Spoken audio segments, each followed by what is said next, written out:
thank you all for being here with us today. I have to apologize. My voice is a little bit bad.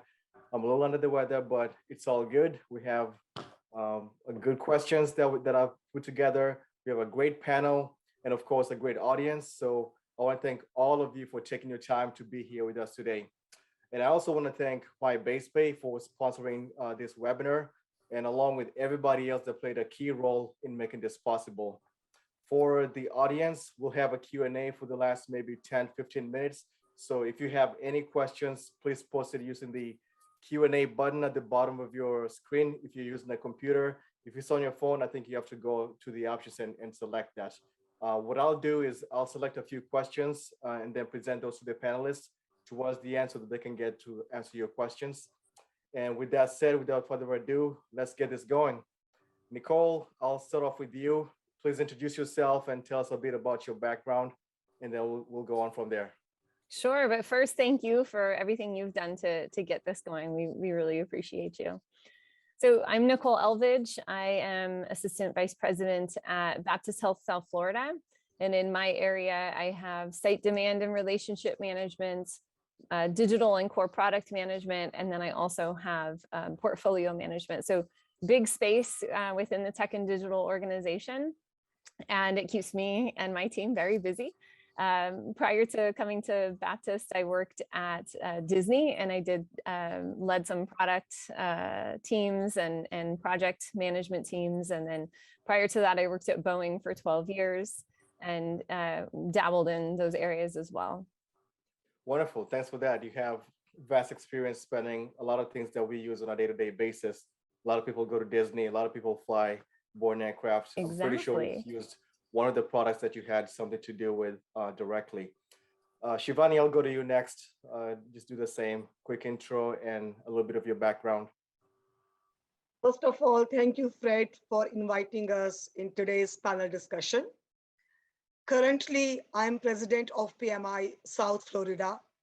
PMI is a premier organization for project management since 1969, and PMI South Florida, we celebrated our 35th anniversary this year. Oh, wow, congrats. Thank you. We impact trainings for PMP and other certifications via our training vendors, and also organize project management conferences, etc. So PMI is your place when you look for guidelines, principles, practices, and policies in project management.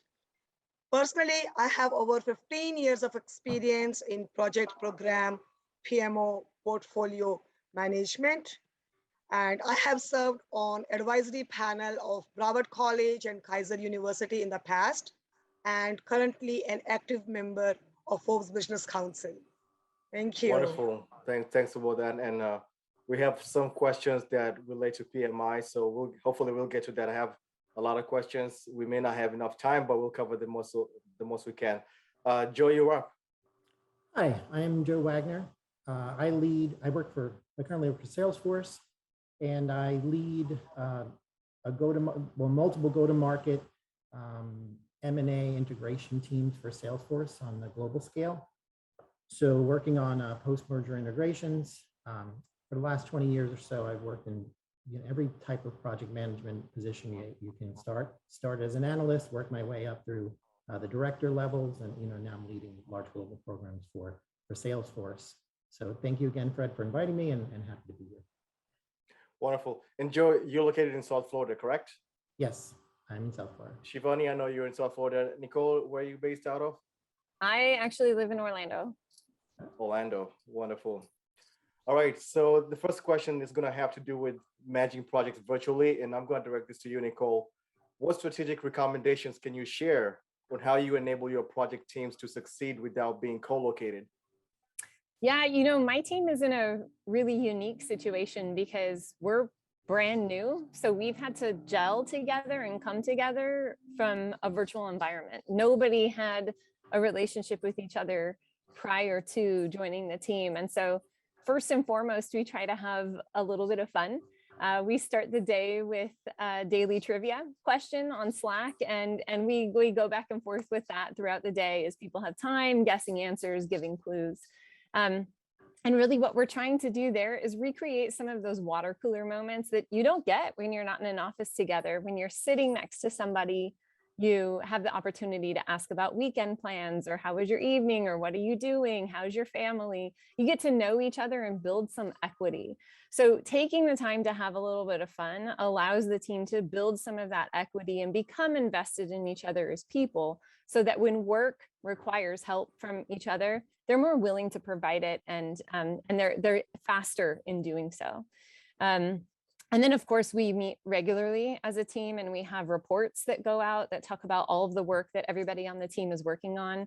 Everybody reviews that and understands what everybody's work statement is. So as they're looking and listening, if they think there might be some potential overlap or conflict in some of these areas, they can reach out to that individual and work through those issues. And then I think, the rest of it is just provide the same support structure and tools that are provided when you're in the office. And then, quite frankly, get out of the way and let the teams do the great work that they do. I have a quick follow-up on that, Nicole. So what is it that made you guys start doing the trivia every morning? Is there somebody that suggested that, or did you research that and see that that's something that galvanizes people that are working? Yeah, no, it's something that I started, and we started with a get to know me trivia. So as people joined the team, we said, okay, host a trivia question it's about you. So we had all sorts of questions. Who's my favorite Marvel superhero? What's the top item on my bucket list? What's my irrational fear? And then as we did all of the team members, we moved on to other trivia. And so now as we have new team members join, we put them on the spot and have them do the get to know you trivia. But it's a lot of fun, and it gives people a chance to interact on a personal level. That's wonderful. And for those that care, my favorite Marvel superhero is Thor. I do care, and that's amazing. I love Thor. Joe, do you mind giving us your take on that same question? Sure. So managing project virtually in a distributed org like I have, we have over 75,000 people working at Salesforce at any given time now. So my teams are large. When we come in, they could be 100 more people. So I'll say from a strategy perspective is just be available. You're managing global time zones, different cultural backgrounds. So you have to be available. And as the leader of those teams, you have to drive that engagement of the team. Because if you just wait around, people aren't looking to kind of engage. So you're going to have to act as that chief engagement officer. You got to sort of drive that engagement. You're looking for it, you need to create it. So some things, with that distribution is, you have to spend some time getting to know people. So these one-off coffee chats or these one-off, just kind of one-on-ones, it just gets rid of the transactional nature of the work. So right now we have such transactional, and it gets people to know you. And I always think people do work for the people that they like. So if they know you and they like you, they're going to be more accountable towards you, and they're going to do the work for you. So that's, some simple things. And then in a global distribution virtually, I just say you have to really get good at a few different types of communication. So if I have a team of 30, that's 435 communication channels that potentially could be happening at any given time. So, and that grows exponentially. So you have to use good storytelling techniques to drive the clarity on what you're trying to deliver across these different the teams. You have to use quick directional conversations. So we use Slack, and just really that kind of type of immediate directional communication, and helping the team, like I can come in from a virtual leadership perspective, helping the team navigate the organization. So that's something that, really that I like to cue in on, is like knowing how to navigate the organization and get people to where they need to do to get things done. And then sometimes I like to, be purposeful in the communication. So if it's not going to add value, I'm going to eliminate it. We don't need to do team meetings for team meetings' sake, especially distributed across different time zones. Do different meetings. And then be purposeful. I don't want to waste anyone's time. And then I always ask for feedback, because dealing with different cultural dynamics virtually, and different individuals that don't really know you, and not being co-located like Nicole discussed, you have to ask for feedback. So people are not just going to give it. You have to sometimes drag it out of them, but we have to get, how are things going? And with that feedback, I think the last thing I'll talk about is you have to have a a really keen focus on risk management. So, you know, a lot of on virtual teams, people don't speak up.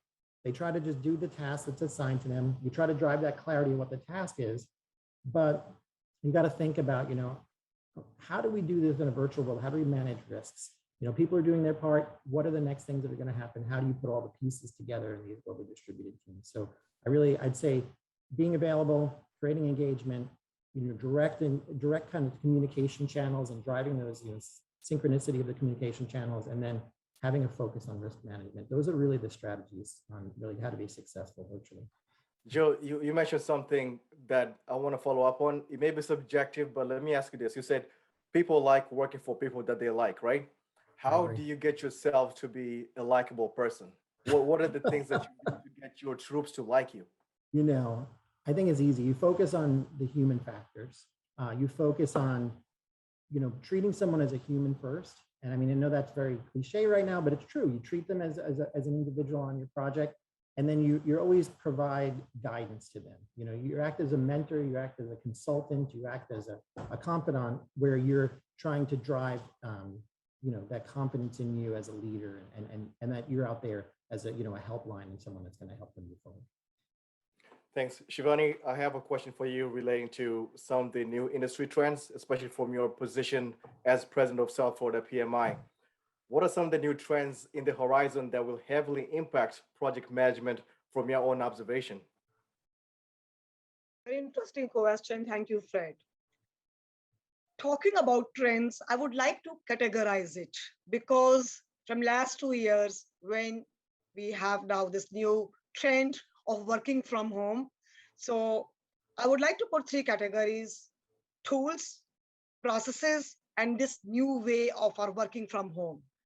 In terms of tools, now we see so many other tools like Smartsheet, Jira, Agile tools. They are very popular, are very well received by our project management community.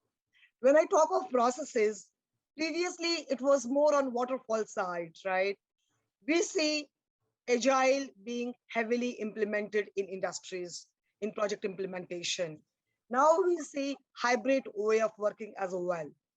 PMI recently came up with a hybrid micro-credential, Agile hybrid micro-credential, because they see this change. They see that's this is need of the hour. So that's one thing which is latest. In terms of our way of working, we mentioned about, yes, no longer like everyone is going to offices, so it's virtual. So the trend is video conferences, as we are definitely presenting right here now, today. Yes. So this is shift to, you know, a little shift towards a change management as well as part of project management practices. All these practices and a combination of new tools, new processes is impacting project management way of working as we have done previously to a great extent. So expect far more change in recent future, when even PMI will emphasize more on this profession as a change maker's profession, not only limited to project manager's profession, because directly, indirectly, this is implementation of a change to our internal or external stakeholders. That's correct. And Joe, if I can go back to you, you work for a global company. I'm curious to know, what kind of changes does Salesforce see in the project management field? Not just Salesforce, but even from your standpoint, working at Salesforce. How do you see the industry changing in the next 3 to 5 years? Well, I think, you know, I agree with everything Shivani said. Agility, hybrid methodologies, you know, those are just the minimum criteria for entry. Everyone's, you know, getting on the board with that. But what I see is the social trends and the change in the workplace really taking a more bigger impact on project management. And I'll get into a couple of ways, maybe about 4 or 5 changes that are coming up. So work is changing. Work as a game is changing. You know, people are questioning, what does it mean to be an employee right now? So, and there's a huge war on talent right now. So the employee holds the cards. And I mean, for all of our sakes, I hope this continues in some ways and in some other ways. So you're going to see a shift from, you know, where we had these standard processes to personalization.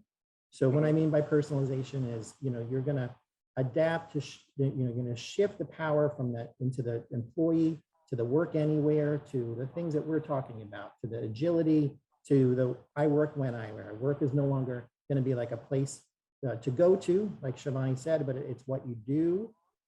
And at that same time, you're driving engagement of 3 generations in the workforce at one given time. So you're going to have to, as a project manager, you're going to have to shift and be your EI is going to have to be very high. You're going to see things like flex team agreements, where as a globally distributed organization, you're going to have like, this is how the team works, and these team working agreements. So going back to Agile, these team working agreements, and then you're going to start seeing changes in the tool sets. So it's, they're rapidly combining and consolidating and evolving the tool sets that we use to do work. So you're going to see more mobile first, more social first. So how is it social? How are we sharing the information and being transparent with the teams? You're going to see more virtual assistants and AI in the workplace. So these tools are going to combine these virtual assistants, these workflows, AI suggestions, and then more of an asynchronous communication platform. So you're going to be using Slack, you're going to be using Teams, you're going to be posting a message, and then people are going to be responding when their time is ready.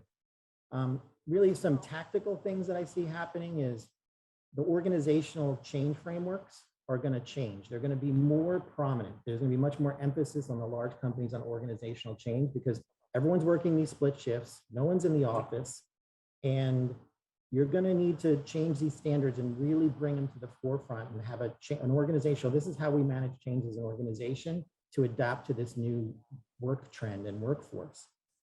And then lastly, I think you're going to have, well, 2 more. You're going to have new project approval mechanisms. So your charters are going to change. So your charters are going to start to include new criteria for entry into getting projects approved. So you're going to see sustainability. So how does that, like if you're, what is your project support from what is our corporate commitment? And does your project support the ecological, human, economic health, the vitality of the company? You're going to see some carbon market things. You're going to see what is the carbon footprint that needs to be offset as this project. It's going to be a standard question because these things are coming. And then ESG, so environmental, social governance. If you're working for any large cap company right now, there's going to be an analysis on the risk that the company and the vendors you're doing business with on your charter, and how that impacts what the company is saying from an environmental, from an ESG perspective. And then there's also going to be this DEI component of any charter. Are you diverse? Are you using equity in your projects? Are you inclusion? Like, are the vendors that you're hiring, or the projects that you're working with, or the teams that you're working with, or your consultants, are they aligned to the goals of the organization? So you'll see this on charters in order to get things approved, because with the social nature of work, it's going to be up front at the forefront. And then lastly, I'll just say from my own experience and things that I see coming up is this whole new concept of the metaverse. I don't know if you have kids and they have these vision, these goggles, they're amazing. And you're going to see, change with the remote world. There's so many applications. There's companies like Unity Software out there that put things out there.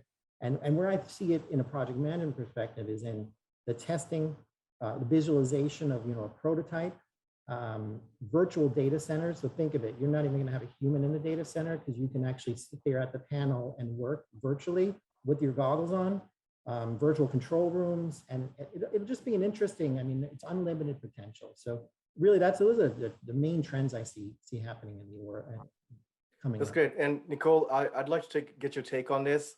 The aspect that Joe mentioned, where sustainability and diversity making their way into the charter, has that something that's already permeated into your organization, or if not, where you guys stand on those 2 aspects? Absolutely. It's imperative, right? And it's something that, I think we've always all known, right? That when you have different perspectives at the table, you end up with a better result, right? And when you create an environment where people with those different perspectives feel like they can speak up, and then others are listening, it's magic, right? And so this is definitely something where I think the remote situation has helped out, because, for example, my employer, Baptist Health South Florida, when we were all in the office, everybody had to be located in South Florida. And so having somebody like now, I've got team members in Washington State, I've got team members in Texas, I've got team members all over. And we could not have recruited those people had we not opened up to a work anywhere situation. And so that is really helping in that one regard. But yeah, I mean, it's something that's really important and that we're very intentional about as well, because it only makes things better for everybody. So let's talk about, the project management profession and some of the changes that we're seeing. Joe mentioned something that stood out to me, that, what does it mean to be an employee anymore? And that's why there's a lot of resignation going on, people switching jobs. So Nicole, this is for you. What are some of the most in-demand skill sets in project management that you are seeing these days? And a follow-up to that is, what recommendations can you provide on how to develop or enhance such skills? Yeah, good question. For me, I think it comes down to system thinking, right? Given that it's virtual, you don't have the luxury of hallway conversations, or overhearing somebody talking at their desk to realize that there may be impact to other work statement, right? So I desperately need all of my team members thinking not just about their own statement of work, but about how it may impact someone else or someone else's project. And then I need them to be proactive about speaking up on those things, right? Hey, there's something that may cause a risk, or this may impact you in this way. And then in that same vein, I need teams that are really flexible and agile, little a agile, in the sense that if an impact is discovered, that changes the course of the project, right? That you don't get hung up on that change and, oh my gosh, I've done so much and this is going to cause, right? But just get in, fail fast and pivot and figure it out, because we just don't have that same luxury to learn these things early and have them sort of surface on their own. And so that proactive thinking about the system. And, what I always tell my teams to develop this is, get to know your teammates, get to know the people that you work with. Think about the SIPOC and think about who's your supplier and who's your customer. Talk to them and ask them who their suppliers and customers are, and work up and down the chain and figure out how everything interacts together. Because when you understand something from a 20,000 foot level and the people around you understand it from a 20,000 foot level, everything gets so much easier for everybody. And, this idea that information is power, right? Or currency, it's so outdated, right? Because now we need to share information freely so that we can all be successful. Because if I have somebody on my team who isn't thinking about a potential impact to my statement of work because I haven't shared it, that's only a negative to me, right? So we really, the hoarding of information was never good, but it's, I think, compounded now for sure. Thanks for that. And Shivani, let's talk about, the viewpoint from PMI on this same topic. What are your thoughts on that? I would say, as far as project management is concerned, three things we would like to, see a lot in our teams. Number one, how they manage risks, because that is very, very important. Number two, flexibility. There should be an attitude of being flexible as and when required, which is very important, particularly in these scenarios and actually in all scenarios, right? And then, because there are new ways of doing projects now, as I mentioned, agile, and so some basic knowledge about how to handle those kinds of projects and how to manage teams in that environment. Other than that, as far as human side is concerned, emotional intelligence definitely plays a role in driving your teams, in making sure you have that level of trust between your team members, which ultimately leads to enhancement of productivity. So that is very, very important. Now, coming to domain knowledge, because that is also very important when we talk about project managers who are looking for new opportunities or who want to develop their skills. So cybersecurity is a hit these days. BI is a hit. Data analytics, I would say have basic knowledge in these domains. Make sure you have like a strong understanding of latest project management practices and trends, and then learn, be flexible and have an attitude of, just make it happen. And that's all we need. And uh, for getting expertise in this, or even a basic level of understanding in this, we have so many certifications. PMI imparts those certifications, and there are so many other channels as well, particularly online. So go ahead, take help of your mentors. That's definitely helpful. A network, and I think that will be a few recommendations from my side. Shivani, so we have people that are listening, and also we're live streaming this event. So some people may be new to project management, they don't know anything about project management, but they may possess some of those skills you just mentioned, let's say BI, data analytics, AI, like Joe mentioned. How can those people transition into project management without a certification? Is there an opening path for them, or what's PMI's take on that? Okay, so very good question, and this gives me an opportunity to mention about a very a short duration course that PMI has just offered, an year ago. It's called PMI Kickoff. It's like very basic start, even for high school students, right? Like couple of hours. So that can be your starting point if you do not have much experience and expertise. And once you are done, PMP, you do not necessarily, need a PMP to go into the profession of project management. There is CAPM. After high school, you just work on some projects and you are eligible to sit for CAPM, right?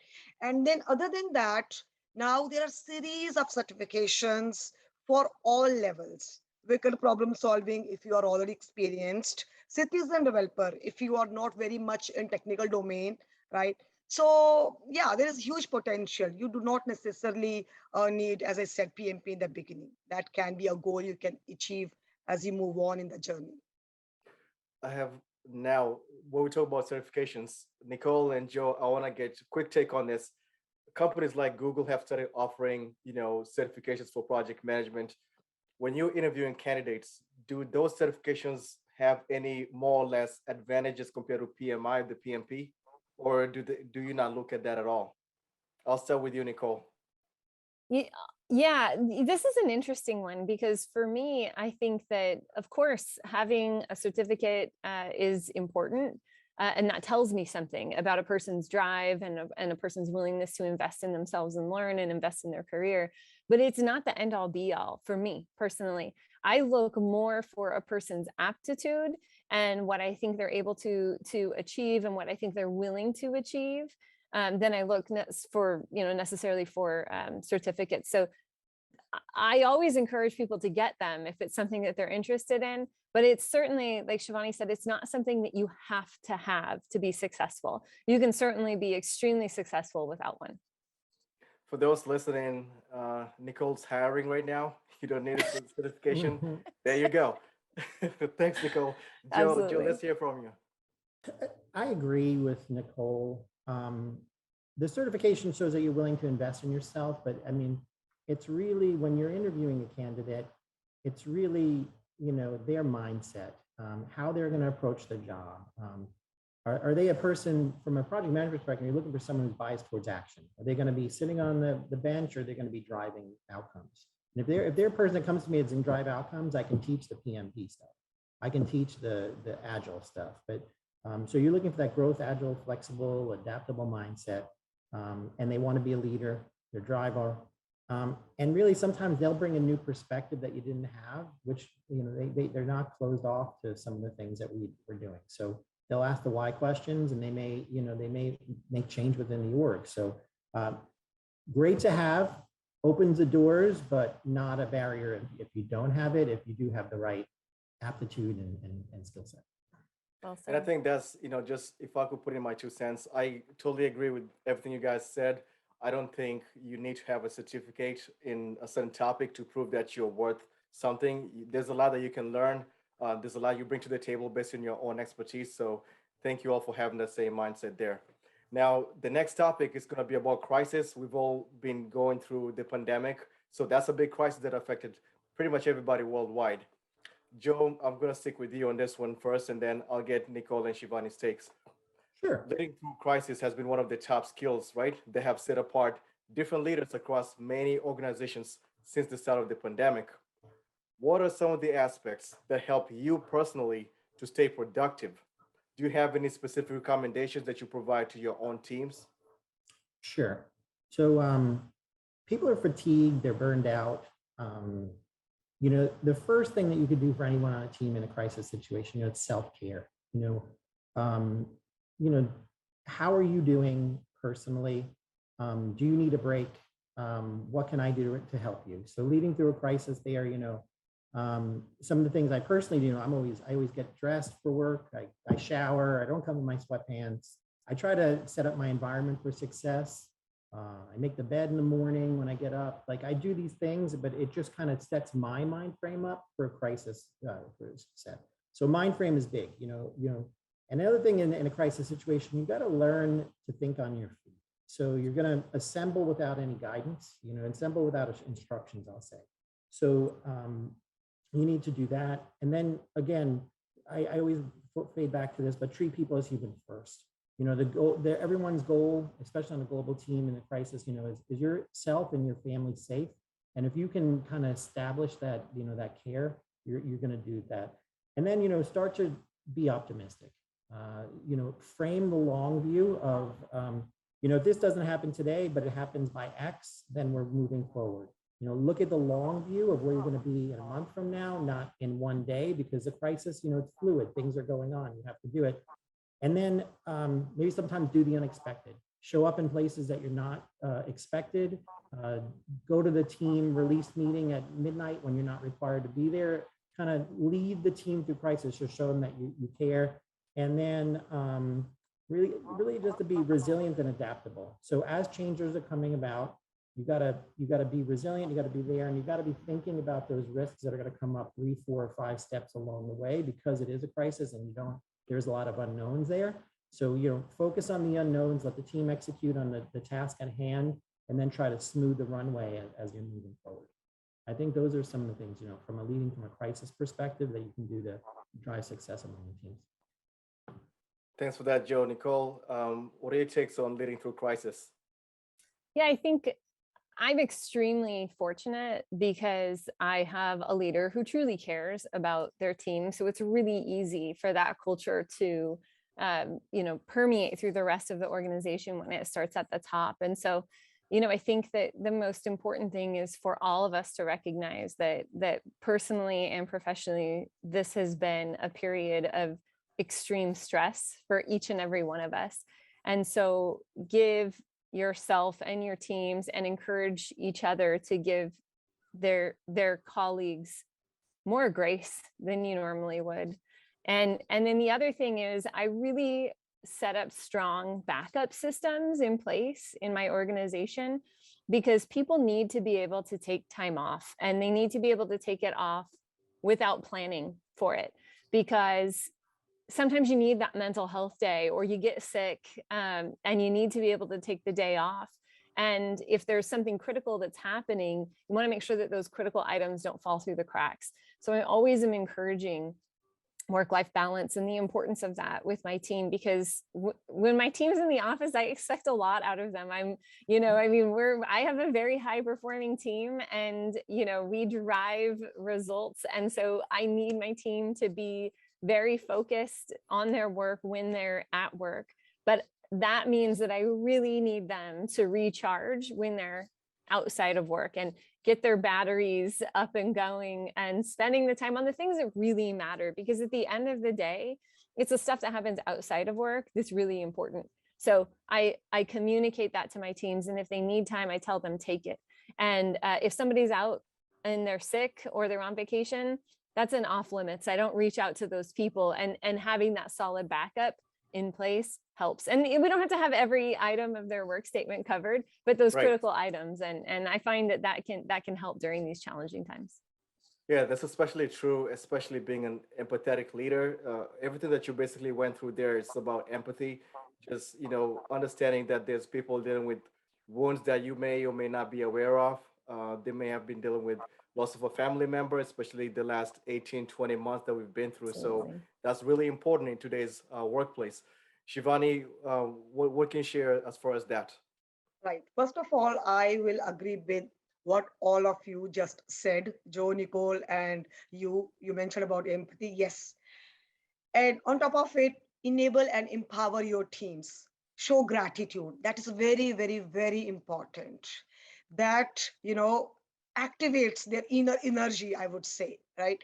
So that's important. You are in charge of your teams. So when you develop a relationship of trust and express gratitude and empower them, automatically you will see the results, particularly in these high stress situations and new way of working. But if required, take a lead as well, right? And just make it happen. The things you are doing, servant leadership helped me personally to achieve several deliverables that we wanted in our chapter this year, right? It's not in all cases that desired results are made available or can be accomplished, right, without your personal involvement. So act as a servant leader. You don't have to kind of, just be bossy and all that. Start helping out from the ground level. And then I think that will definitely help to drive the teams and to have some like accommodate our expectations that we have from the team and, achieve the deliverables. Shivani, you've said a lot of important topics there. The one thing to me that stood out is showing gratitude. I think this is something that's always taken for granted. If you work in a high stress environment and you're leading a team of people who they're doing everything they can, working overtime, spending even their weekends working to resolve issues, the least you can do as a leader is show the gratitude. Just reach out to them and say, "Hey, thank you. I know you. I understand you did this and that, even though things may not be going well, but." That to me is one thing that I find people always overlook. Just simple thank you, simple, hey, great work. It could be to the whole team or just to the person that you're trying to thank. I think that goes a long way and it motivates people to even work harder for you. So thanks for sharing that, Shivani. Before I move on to the next question, I just want to remind the audience we have a Q&A button at the bottom. So if you have any question that you'd like any of the panelists to answer, feel free to post it there and I'll select from those questions. If we don't have any questions, I'll just continue with the ones that I have, but we'd also like to hear from you. Nicole, the next question is for you, and it deals with collaboration tools. Which technology solutions have been useful to you and your teams for managing projects and product development more efficiently? Yeah, this one's easy. It's a combination of Slack, Jira, and Confluence for my team has been just a magical combination. Slack really integrates with almost every other tool that you could possibly use. So it's provided a huge gain in efficiency. Instead of having to switch from one place to another, you can do it almost all in Slack. Jira, of course, being an industry leading project management tool, fantastic for product management as well, tracking our releases for our products and just making sure that we're all on track and being able to communicate within different Slack channels about what's happening in Jira and referencing those issues is really phenomenal. And then Confluence keeps us all organized, right? So that provides sort of the UX UI on top of the documentation. So if you don't know where a particular file is, this gives you the logic to be able to figure it out, because you can put it out there in a reasonable way so that even a new person can go in and kind of feel their way around and find what they're looking for. So those three have really been great for our teams. Joe, is there something different that you guys utilize at Salesforce? The only thing different is we use Slack heavily. Obviously, it's a Salesforce product, and then we use Quip as well. So Quip solution built in there, and as well as a combination of Quip, Slack, and then all the Google Suite.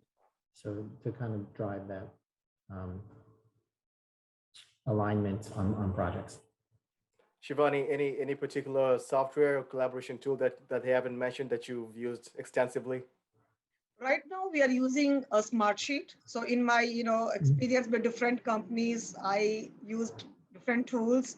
I used Microsoft portfolio project management heavily in the past, but now as I see so many companies going more towards Smartsheet side because it's very easy to use. And then Jira, of course, very, very popular.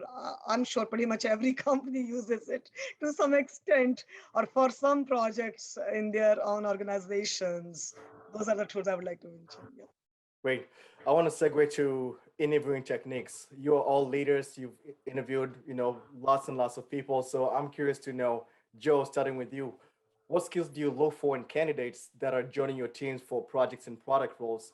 And what strategies can you share with us on what they can do to make themselves stand out?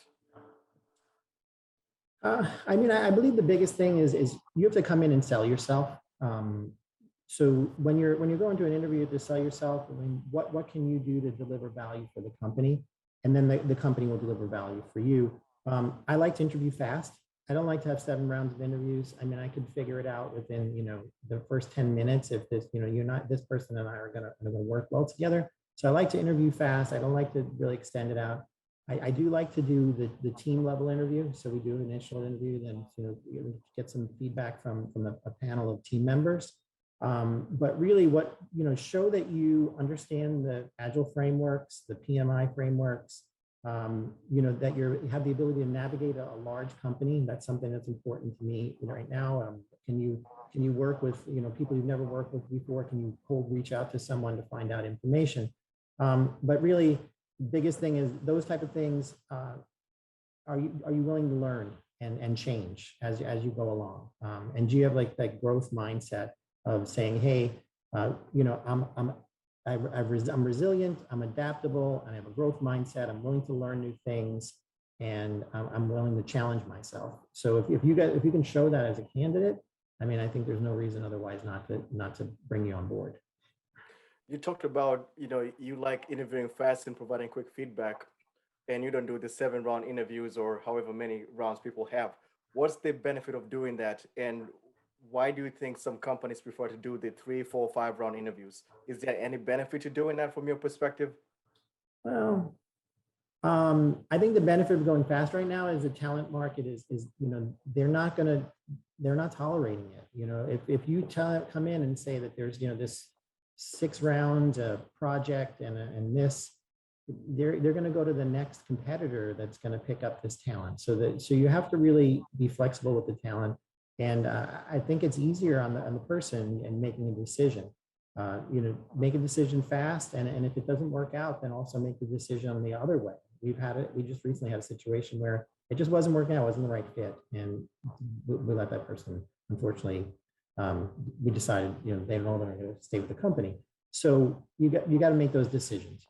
Hire fast, fire fast, and just the average tenure with someone is a year at a company now. So there's not this long tenure anymore. So you can't have a 3-month interview cycle and expect someone to stay with the company when the environment's changing so rapidly. Yeah, that's correct, because gig workers, they're dominating now. And it's just like you said, if you don't interview fast and provide feedback, if the candidate experience is not as good as apt, they will move on to the next competitor. So I'm glad you shared that. Shivani, what do you have to say as far as your interviewing techniques? As far as interviews are concerned, I agree to Joe in most of the things he said, pretty much everything he said. Yes, it's very, very important that candidates should reflect the willingness to learn, because that is more important, right? Attitude is important. Skills can be learned. That's fine. Like lifelong process. Learning is a lifelong process, but that attitude needs to be there. That's one criteria. Second, basic knowledge of the profession or the industry you are joining in, that is also very important. We cannot ignore that, right? And also a candidate should be aware enough that what's going on in the industry. They shouldn't be in the silo. They should know that exposure at least will catch my attention if the candidate talks about it or mentions that or reflects that in the resume. On top of it, as you guys mentioned, about the rounds of interview, I would definitely agree it should be fast, but it should be, yes, like 1 or 2 rounds, definitely not more than that, because it should be fast, but it should be thorough as well to understand the candidate a little bit in a better fashion so that, because the intent is the retention, not the firing. So it's little important that understand them and give them a little bit time, not months, but not necessarily days. Yes, weeks are okay, right? So that is my take. Nicole, I'm gonna add a little twist to you. So what do you prefer? What's your preference when it comes to interviewing rounds? And also another thing I was gonna ask earlier, and it slipped my mind, is when people come in and they say, let's say they use Smartsheets, but they don't have experience with Jira, is that a deal breaker? It's not a deal breaker, not if they demonstrate a willingness to learn, right? I think that as people are interviewing or as I'm interviewing people, I think I right size the rounds for the position and for the impact of the role. If I'm interviewing for a product manager, a product owner versus a group product manager or a director position, I'm going to give a little bit more rounds probably to the latter, because I want to make sure that they're able to work with and that really a lot of times when I do multiple rounds, it's to give business partners who will be working with those people a familiarity and exposure with a candidate that I think is phenomenal, so that they're bought in already when the person comes in on day one. So I think that, really to Joe's point though, it can't drag on.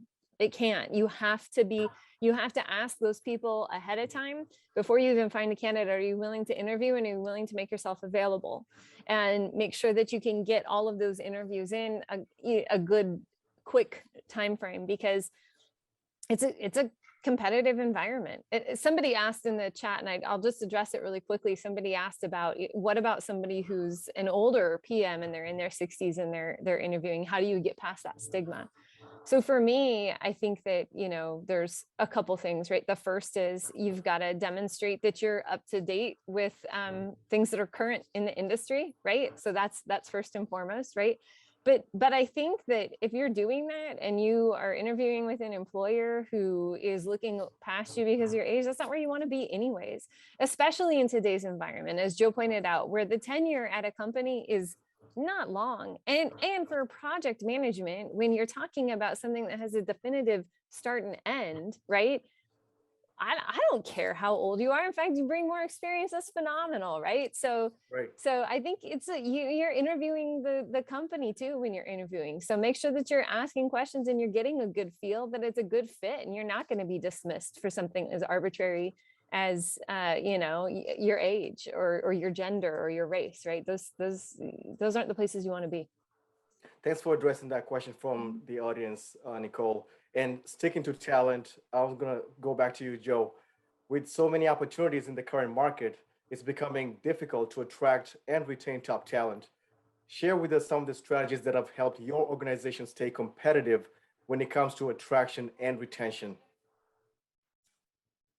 So I think, you have to be a flexible organization. I mean, first and foremost, that's all we've talked about throughout the discussion today, is you have to be flexible. You have to provide people with the ability to work in a hybrid manner at the bare minimum, with flexibility to work from wherever you can. And then you have to provide people are looking for companies that are going to provide them with good benefits, and that flexibility and that career growth trajectory. So they don't want to wait 3, 4, 5 years for the next promotion cycle. They want to have that on a really good feedback on every 6 months basis on where do they stand. And people want to go to places that have opportunity. So you don't want to go to a job that you're going to have the same job for the next X amount of years. You want to have opportunity to do different things with the world changing the way it is. So you want to be able to go to a company that's flexible, provides you with good benefits, and then provides you with experience to grow your career, especially in the gig economy. It's a skills-based economy. You want to be able to learn more skills while you're working on the job. And you want to have those opportunities to grow within the employer. So I think those things, if you're offering those things, you should have a plentiful applicants. Nicole, back to you. I'm going to follow that up with this. With the knowledge that today's gig workers, they don't stick around in the same company for, 5, 10, 20 years. That's days of the past. Does that change how you attract and retain talent? I think that, yeah, it does, right? I think that Joe nailed everything that's important from a company perspective. As somebody who's actually conducting the interview, I'd like to make it personal. I think that, Joe made a really great point earlier too, that people want to work for people they like, right? And Yep. so you want to make sure that you are able to connect on a personal level. And then you want to share the organization's vision in a way that's personal to you. Don't just read it, right? But share about why you're passionate about it. And that gives the candidate time to think about, is it something that they're going to be passionate about? Because I think that in an environment where people have a lot of options, right?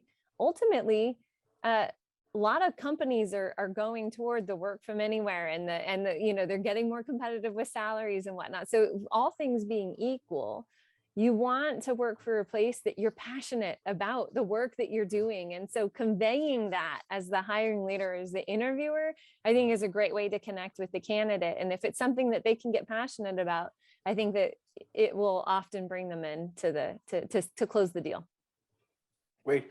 We got 4 minutes remaining, so I'm gonna ask you, sticking with you, Nicole, and then we'll go to Joe and then Shivani. What sources do you utilize to stay up to date on the latest news and trends in project management? And then, as a follow-up, what project management books do you recommend to others?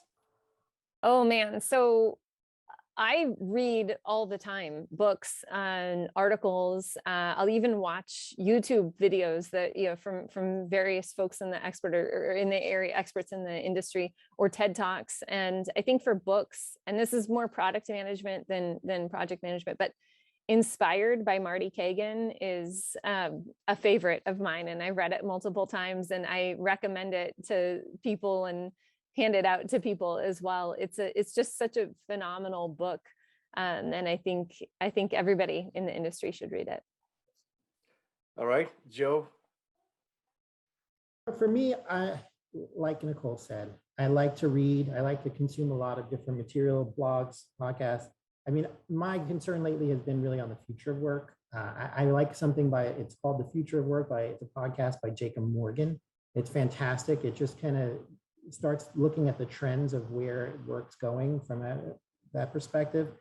I like the guy from Y Combinator. His name's Sam Altman. I don't know if you've ever heard of him, but he's got a blog out there. Check it out. It's very interesting stuff on how to manage yourself as a professional. I'm from a traditional perspective, I love reading the Harvard Business Review every time. I think they have really on-point articles. I have a subscription to that, I get it. And then all the Scaled Agile, PMI, and Gartner, I mean, those are my reference points when I'm looking at anything from a project management perspective. Shivani, last but not least. Right. So being associated with PMI gives me huge advantage of getting the information, as soon as possible. The information is there and we get exposed to it very, very quickly. There are some internal communications like PM Insight. There are some communications, PM Journal for all project managers across the globe. So that helps me. We definitely know about PMBOK, but that is a very rigid book about project management practices. But latest, and I contributed to this book too, PMI's Standards Plus book. So this is an addition, and this talks about live examples, case scenarios on what goes on industry, on top of policies, practices, etc. So that's a huge plus. It's available online, right? Hard copy is not there yet, but I think that's a recommendation. Other than that, everything, whatever they do in government sector, non-government sector, corporate, it's on pmi.org. So that's of immense help. My recommendation, of course, Fred, will be, one of the books will be PM Imperatives. Thank you, Shivani, for that plug. I can't forget about it. And other than that, I recently read Leadership Challenge by Barry Posner and James Couches. I would highly recommend. It's more on leadership, but that definitely helps, because at the end of the day, even in project management or in our organizations, this is a leadership skill that helps us to get the things done. So few recommendations. Thank you. And if I can offer my quick recommendations as well, I know we're out of time. Ivy Podcast, for those that listen to podcasts, it's a great source for you to like listen to thought leaders from different verticals and different industries. Shivani mentioned the PM Imperative, which is a book that I co-authored with John Kursabayev. We have a lot of insights there from experience that we went through ourselves. So take a look at that as well, among others. YouTube is a good source of doing some quick research. There's always a lot of material out there, but those are just a few that I thought I'd mention to this audience. Nicole, Shivani, Joe, thank you all so much for your contributions to the panel today. For those that registered for this event, you will receive a link to your email with this recording, and you can use that to claim your PDUs through PMI, and also share that with your network as well, because like we try to make our things free and share our resources with everybody else. That's our way of giving back. Outside of that, thank you all and have a wonderful holiday season. Thank you. Thank you all. This has Thank been you great. so Thank you. much.